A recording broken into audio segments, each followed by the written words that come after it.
Now, at this point, you should have already watched the video about present perfect simple versus present perfect continuous versus past simple. Because in this video, I want to talk about exactly what present perfect does, what the function it has is. Now, what I like to think about when I look at any sort of grammar is that grammar exists for a reason. This structure exists for a reason. If it were too complicated, nobody would use it. There has to be a communicational necessity, a reason for it to exist. So this sort of thing, I wonder, like, what is the reason? Because I've had students ask, what's the point of this? Why don't you just use past? Well, here's my argument. It is all about the assumptions that other people make based on what you say. So let's take this example right here. So if I say this, I have been to Spain.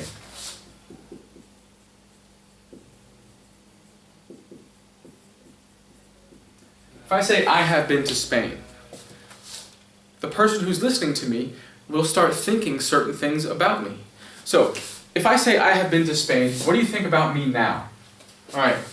Do I know a few Spanish words? Yeah. Can I give you some ideas about places to see? Do I know something about the prices in Spain?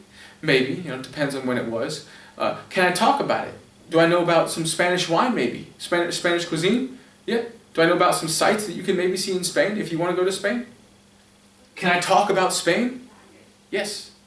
That's the idea.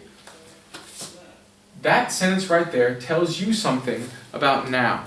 And you start making assumptions. You start believing that you probably know something about me right now. Same thing right here. Let's say, for example, I have lived here for 7 years.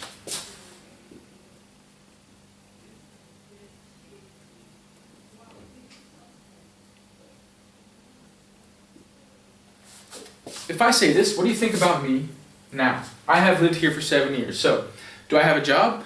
Yes. Do I have friends? Yeah. Do I know how to use the public transport? Yeah. Do I know about some restaurants you can go to? Can I help you if you get lost? Yes, or maybe to all of that.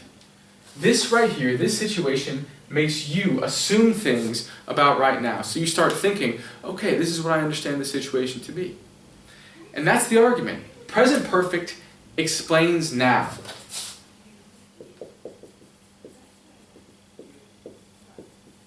It's all about the assumptions that other people make based on what you have said. And what I like about this explanation is that it is entirely consistent. So I can say something like, I'm tired.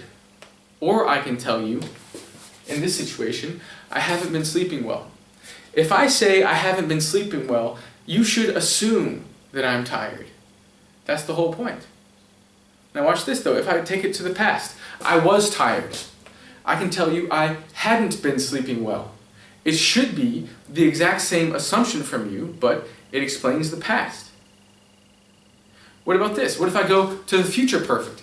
I won't have been sleeping well. What assumption should you make? I will be tired. I will be tired.